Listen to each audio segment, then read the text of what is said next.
કેમ છો મિત્રો? અત્યારે આપણે પંચમહાલ જિલ્લાના ચાંપાનેર પાવાગઢ પાસે મધ્યકાળ દરમિયાન બનાવવામાં આવેલ એક મસ્જિદને એક્સપ્લોર કરીશું, જેનું નામ છે શહેરની મસ્જિદ. આ મસ્જિદ સાથે અન્ય અહીંયા નજીકમાં આવેલ મસ્જિદો તેમજ એવા ઘણા બધા ઐતિહાસિક આકર્ષણો જોવા માટે આપણે અહીંયા જે QR કોડ આપેલ છે તે સ્કેન કરી વેબસાઇટ પર જઈ ઓનલાઈન જ ટિકિટ બુક કરાવવાની હોય છે. અહીંયા ઓફલાઈન ટિકિટની કોઈ વ્યવસ્થા નથી અને પર પર્સન એક ટિકિટનો ચાર્જ ₹35 છે, જેમાં આપ આ ટિકિટમાં બતાવેલા આ બધા સ્થળોની મુલાકાત લઈ શકો છો.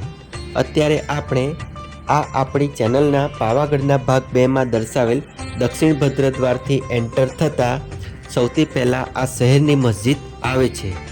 તો હવે આપણે અહીંયા ટિકિટ બતાવી મસ્જિદ અંદર જઈશું.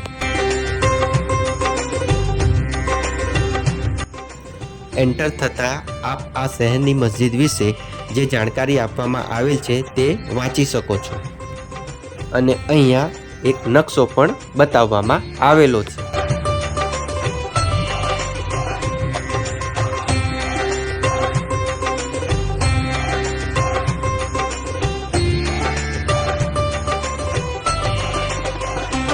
તો ચાલો હવે આપણે આ મસ્જિદ તરફ આગળ વધીએ. આગળ વધતા જ મસ્જિદ તરફ પહોંચતા પહેલાં એવો સુંદર રસ્તો, સરસ મજાનું ગાર્ડન અત્યારે આપ જોઈ રહ્યા છો. આ નજારો ખૂબ જ સુંદર લાગી રહ્યો છે.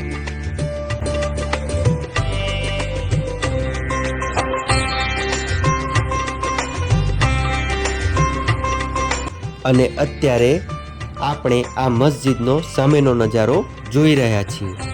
તમે અહીંયા એક વસ્તુ નોટિસ કરી હશે કે તમે જે આ મસ્જિદ જોઈ રહ્યા છો તેને ટોટલ 5 ઘુમ્મટ સાથે બનાવવામાં આવેલ છે અને આ મસ્જિદનું મેઇન આકર્ષણનું કેન્દ્ર તમે સામે 2 મોટા જે મિનાર જોઈ રહ્યા છો, જેની ઊંચાઈ આશરે 30 મીટર જેટલી છે.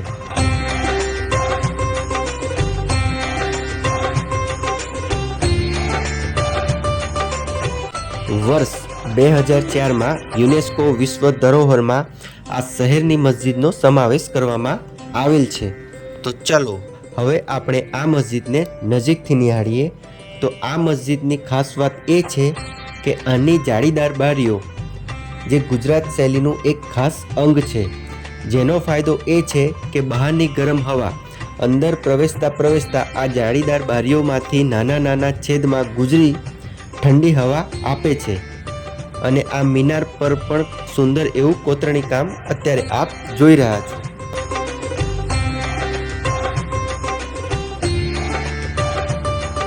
અંદર પ્રવેશતા જ એવું ઘણું શાંત વાતાવરણ, ઠંડી હવા અને દરેક જગ્યાએ સ્તંભ જોવા મળે છે, જે મસ્જિદનો આધાર છે. અહીં એક વાત આશ્ચર્યની છે કે તમે જ્યારે પણ આ પિલર ગમે તેટલી વાર ગણશો ત્યારે એક પિલર વધશે કાં તો એક પિલર ખૂટે છે. અહીંયા ટોટલ 172 પિલર કે સ્તંભ પર આ મસ્જિદ ટકેલી છે.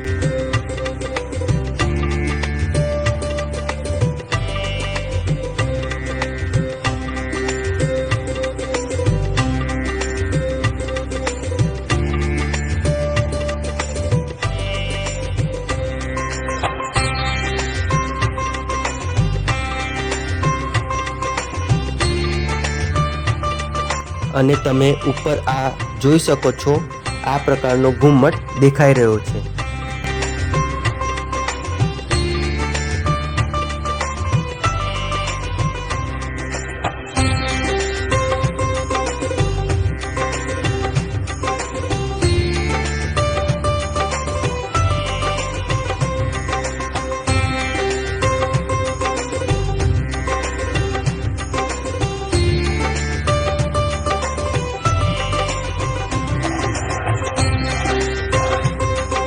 હવે આપણે નેક્સ્ટ ભાગ 4માં આવું જ એક આકર્ષણનું કેન્દ્ર એવી જામા મસ્જિદની મુલાકાત લઈશું. ત્યાં સુધી મારી ચેનલ પર બન્યા રહેજો. ધન્યવાદ.